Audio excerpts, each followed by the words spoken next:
I'm an idealist. I sort of imagine a world that's different to the world that we live in now. I imagine a world in which the vast majority of people wake up every single morning inspired to go to work, feel safe when they're there, and return home at the end of the day fulfilled by the work that they do. And I believe this thing called fulfillment, the ability to say that I love my work, that I love what I do, I believe that it is a basic human right and not a privilege. We treat it as a privilege. You go out with your friends and somebody says, I love my job, and the rest of us go, oh my God, you're so lucky. Like it's a lottery that they had won or something. And so I just believe that fundamentally that we as the workforce we have the right to demand that the places where we work provide us that. The irony is it's actually good for them. That's the big joke. We're more engaged, we offer more discretionary effort, we offer our big ideas simply because they said, come here and enjoy yourself and feel safe and have a good time and let us help you grow. Many of the traditional business practices that are considered normal today are left over from the 1980s and 90s. Remember, the 80s and 90s were boom years. Most companies grew.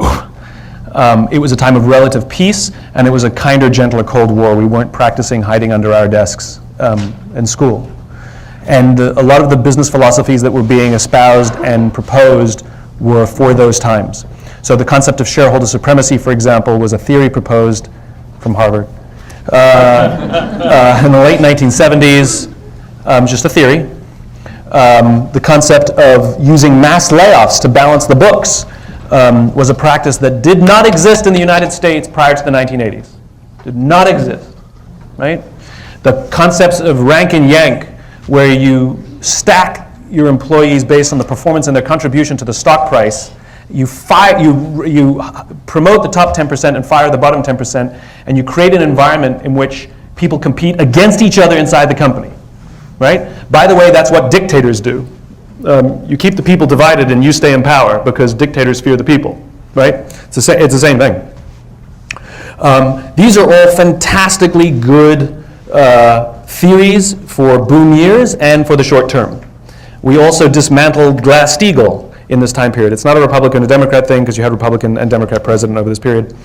And Glass-Steagall was the act that was passed after the Great Depression to prevent another Great Depression from happening. Amongst other things, one of the things it did was it prohibited investment banks and retail banks existing in the same institution, which is what was allowed prior to the Great Depression, right? Do you know how many stock market crashes we had prior to the dismantling of Glass-Steagall? 0. We had 0 stock market crashes for 50 years. Then they dismantled Glass-Steagall in the 1980s and 90s, and we had the 87 dot-com crash and 2008. We've had 3, right? But it was really leaders like Jack Welch who promoted these theories of the day for a very different time. And they have become so normal today that we don't actually realize how backwards they are. We talk about layoffs, that we announce them on the news as if it's nothing. In fact, worse, when a company announces layoffs, the stock price goes up. And if you're incentivized based on stock value, a few years ago, Citibank announced record high layoffs the exact same year that they announced record high average bonuses. Figure that one out, right?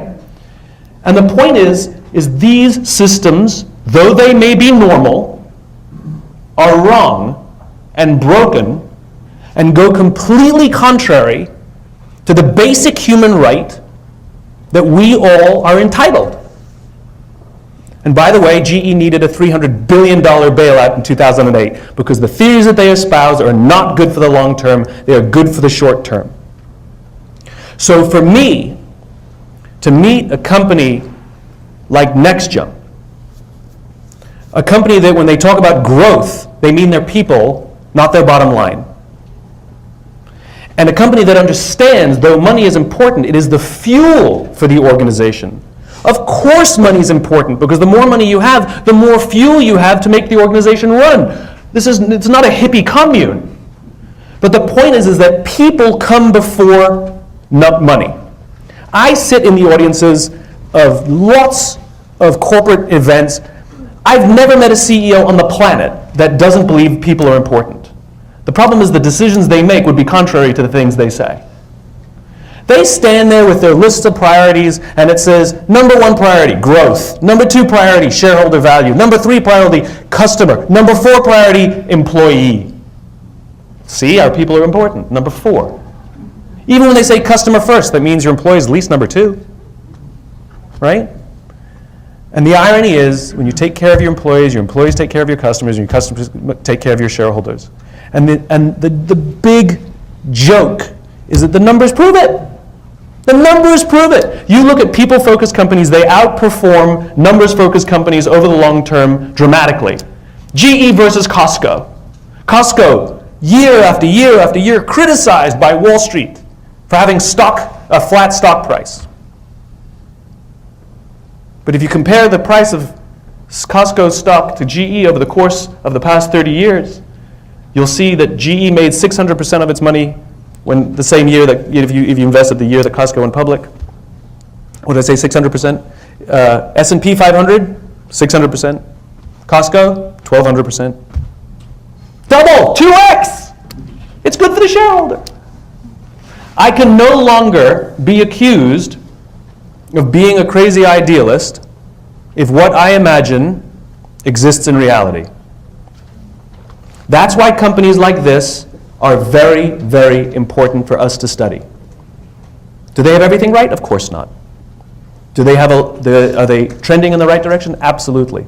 Are they operating completely counter to what we consider to be normal business practice of the day? You bet they are.